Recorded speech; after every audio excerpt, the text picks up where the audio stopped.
Last week, foreign diplomats of 5 Western countries met with the leadership of Nigeria's National Assembly and followed up with a letter to express their concern over attempts to pass an Electoral Act amendment bill that will erode the gains of democracy over the past 2 decades.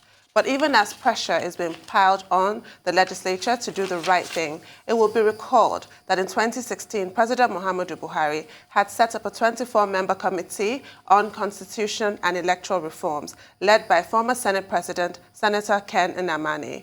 After its sittings, the committee in 2017 had submitted a report along with 4 draft legislations, which among other recommendations provided for the unbundling of the Independent National Electoral Commission, INEC, and the establishment of Political Parties and Electoral Offences Commission and Constituency Delineation Centre.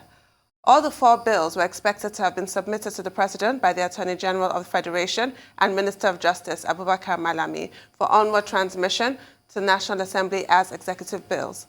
Now joining us from our Abuja studio to discuss the recommendations of the Ken Nnamani Committee, the draft legislations, and how much of the recommendations have been incorporated in the Electoral Act Amendment Bill currently before the National Assembly is a Rise News analyst, Dr. Sam Amadi, who also served as an advisor on that committee. Good morning, Mr. Amadi. Welcome to the show. Dr. Amadi, I do beg your pardon. Dr. Amadi, good morning. Thank you for joining us. Well, very quickly, what has brought this about is the information that there was an attempt to tamper with what was agreed upon by the Joint Committee of the National Assembly, particularly with regard to the independence of INEC, campaign financing, deadlines for electoral procedures, and also the electronic transmission of results from polling booths. And many Nigerians are saying, look, what we're dealing with here is, at one level, the integrity of the electoral process and also the independence of the Electoral Commission. And even beyond all of that, how elections are managed in Nigeria. So transparency at one level and these other issues that we have identified at another issue. So don't refer to the Ken Nnamani recommendations. But you will recall that before then, there was even the recommendation of the Justice Waste, committee on electoral reform and other issues. And that Justice Waste committee also made particular recommendations about how elections are conducted in Nigeria. Are we making progress? Is there any hope with the attempts to make sure that 2023 is not a repeat of the errors we have been observing since 1999?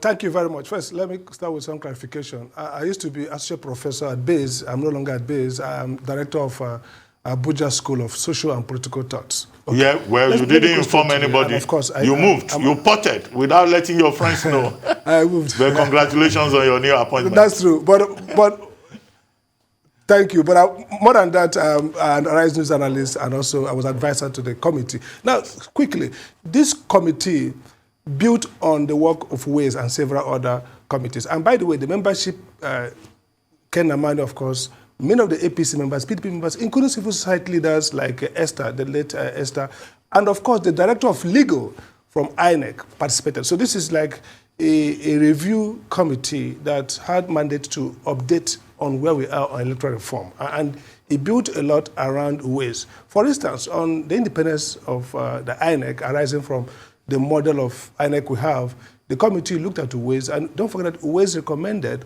a judiciary kind of anchored process for selecting INEC officials. The NJC played key role, but the whole idea was to have a competitive process for getting these leaders and not allowing political activists or political personalities who have incentive to tell a guide and want INEC to work in a particular way to be the ones selected. So what the Ken Nnamani committee did was to say, we're going to have a selection committee made up of course, retired judges, stakeholders like NBA president, women representative, journalists, institutions like National Human Rights Commission and all that, established a selection committee that has integrity and has independence of government. They will advertise, and of course the secretary will be the secretary of INEC. They will advertise and through that process select 3 people who they will recommend to the Council of State. The Council of State, for each position, the Council of State will look at those 3 names and recommend 2. That means exit 1 and recommend 2 to the President, who will now nominate one of those 2 to the National Assembly for confirmation. Now, the process, the integrity process is to say, look, you want to allow the President exercise Section 5 powers of the Constitution. That means he nominates. But again, you want him to nominate from a field, a small, close group of persons who have gone through competitive process, who don't owe their nomination appointment to the President necessarily because they went through a merit-based process, and the President appoints them and they are confirmed. That was what was recommended, a slight review of Way's very valuable recommendation, but tweaking it to respond to the political incentives. Now, on the issue, the committee also said, look, INEC is overburdened doing party registration, doing monitoring political campaigns and primaries, and not effective at them because, look, there's a little INEC can do. So why can't INEC focus on running the elections and then another body? And instead of Ways recommended several agencies, including the Party Registration Agency, including Electoral Offences Commission and several others. But this committee says merge Party Registration and the Electoral Offences Commission to be one. So they undertake the monitoring of parties, documentation of party process, custody of party documentations, and especially primary. And then for primaries, the committee says, look, you're going to have direct primary to avoid these issues that arise that lead to clogging judicial process. Because if you look at the cases that we deal with on election, they largely derive from failed primaries. And so they recommended direct primary. And also, they, very important now, they asked that independent, that new agency to have the power to disqualify. For example, part of the crisis of our electoral system is that INEC has to play dead brain. If somebody comes with fake documentation, INEC plays dead brain until the thing goes to the court and back and forth. So if you authorize a regulatory body through due process to make those quasi-judicial decisions that the court could do, then you don't create so much movement, tripping up and down to the courts. And that saves our democracy from what's becoming more like judicialization. But more important on electronic voting, this committee noted that INEC had started the process of digitalizing elections. In 2002, INEC began with the object recognition technology, which allows INEC to register voters through technology. In 2006, INEC moved to electronic voting system that includes electronic register, electronic identification, electronic accreditation, and ultimately electronic voting and electronic transmission. So by today, INEC had done 3 of those 4 processes required for electronic voting. What remained was now is the electronic transmission. And again, that had been, the National Assembly had prohibited INEC from doing that. So in 2015 amendment, there was an attempt, President Jonathan opened it up and gave INEC, through the constitutional reform, power to do that. So what this committee recommended was a clear provision that now almost mandate INEC to transmit elections electronically, because the argument is that INEC had already been doing this, and the next leap, if you like, is to move not just electronic voting, electronic transmission. So the report actually makes it mandatory, and it's in line with what is presumed to be the original submission of the committee from the House of National Assembly on elections, which is now being alleged to have been altered or forged. But the point here is that this committee work is so detailed and builds on the previous work that one expected. Being an executive committee set up by the President, Attorney General supervised it, had INEC representation at top level, had civil society representation at top level, had the Senate President himself, former Senate President, chair it. The least you expected that it should have fed into the work of the National Assembly, because it's thorough, it's based on the analytical framework that you need to do 2 things. You need to improve credibility and improve efficiency. You need to also increase time. So they created deadlines for actions that will enable matters of pre-election to enter the Court of Appeal so that you free the Supreme Court. You don't have to go back and forth and delay, credibility and certainty about who gets elected because people are still being thrown out of the board by pre-election issues. So they strategically laid up a new electoral landscape that guaranteed integrity, efficiency, and speed. At the same time, leave the courts with the judicial responsibility and give INEC and these other agencies the regulatory responsibility. It's a shame that many lawyers continue to argue as if INEC is not a regulator. INEC is a regulator. Even in my previous life as a regulator, I have full complement of judicial powers to make determinations which are subject to judicial review. So the notion of INEC as a dead brain, INEC as just a conveyor belt. So INEC gets a document, conveys it to announce you if you take a gun and shoot somebody, or if the return officer goes, criminal and does something that's totally on the face of it, criminal and illegal. You are saying INEC should do nothing. INEC should fold his hand. If somebody has announced somebody who didn't run election as the winner of the election, INEC does nothing. So those amendments that the National Assembly is allegedly have removed are dangerous amendments. They return INEC to a lame duck. INEC just a transaction agency, not a regulator. Nowhere in the world. Even in the US, where we have a much more laissez-faire electoral system, the Electoral Commission takes you, before you even stand for election primary, you do official filings of intent with all documentations. So they can now, it's open to the public for review, for challenges, even in court, before you even officially start your campaign. So they can't run an election where the regulatory agency itself does not have the capacity to make a decision as to the legality, as the propriety of some fundamental actions. That's what this committee wanted to do.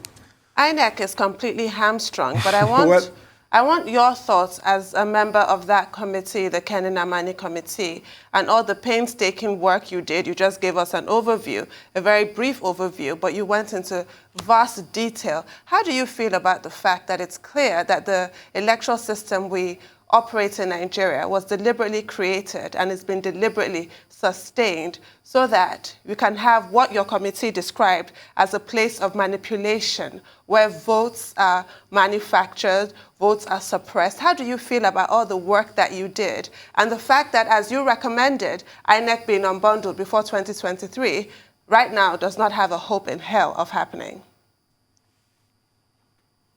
Well, I mean, terrible for the great work that Ken Nnamani's committee did. I mean, we contributed with ideas, but they worked very hard.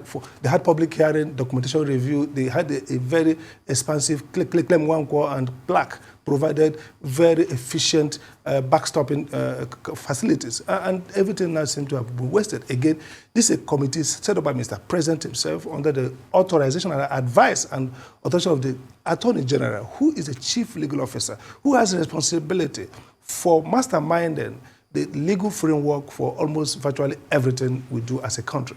So the question is, who dropped the ball? Second is that, look, you talked about the electoral system being set up for manipulation, and that's really the problem. 2 days ago, I had a meeting, a focus group with former chairman of the INEC and several professors of political science, reviewing why elections in Nigeria have not impacted or influenced democratization. And the question is, look, yes, we are seeing increased improvement in terms of INEC's capacity to run election. The human capacity is improving, technology is getting better, INEC is doing a lot of in-house reviews, but the legislative landscape for election is not good enough. And that's why people can argue that our elections get worse, in terms of the number of disputes around them, in terms of allegations of rigging.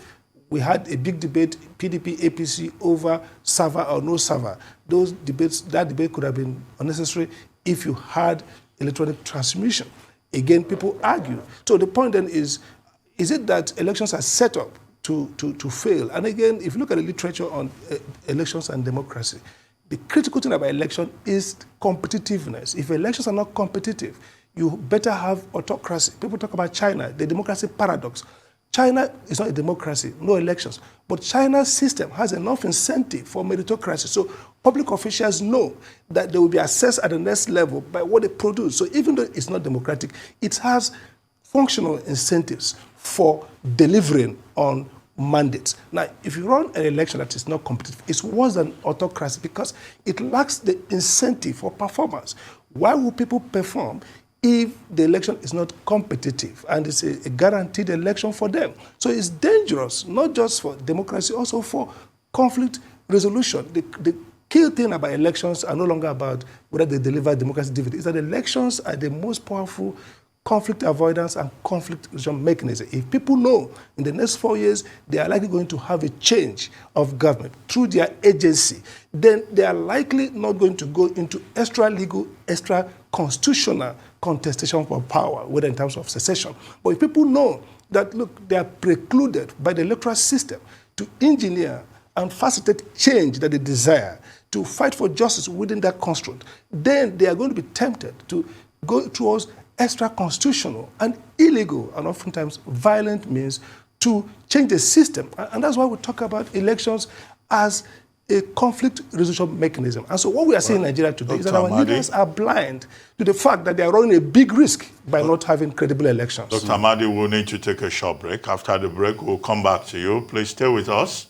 We'll be right back.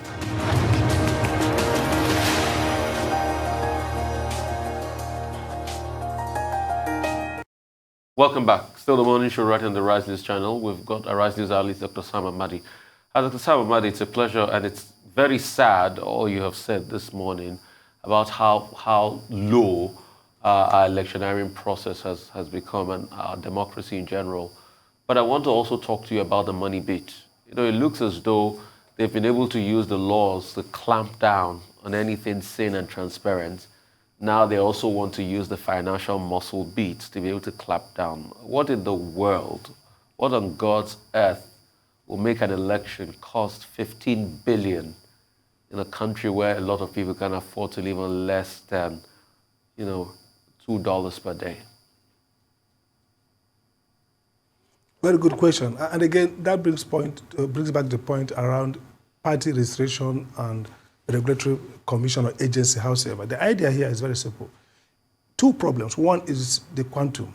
We are spending so much for elections. 15 billion, if you consider our GDP, if you consider GDP and of course GDP per capita, you would find that we are basically a very poor country. So that envelope, 15 billion, is outrageous in the context of a country that needs to put more money into services, into economic development, and less into politicking. And that's probably why people think that democracy maybe is inappropriate for us. That's number one. Now, if you calculate it quantum with what we spend in the US, people say, oh, we're not spending, look at what they spend. But they forget that the other point is that this spending are regulated, and they go to very clear activities like advertising, media, communications, that in themselves trigger economic growth, one way or the other.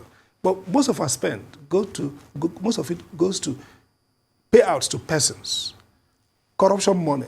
And the tragedy is that throughout all the elections we've had, there's been no serious inquiry, auditing of the accounts of the parties. INEC is supposed to do that, but they don't do it the way it ought to be done. If you look at what's going on now in the US and elsewhere, people report expenditure and income as per parties over time. So they can say, this quarter we raised this is how much we have spent. They file those spending, not just your account post after the fact.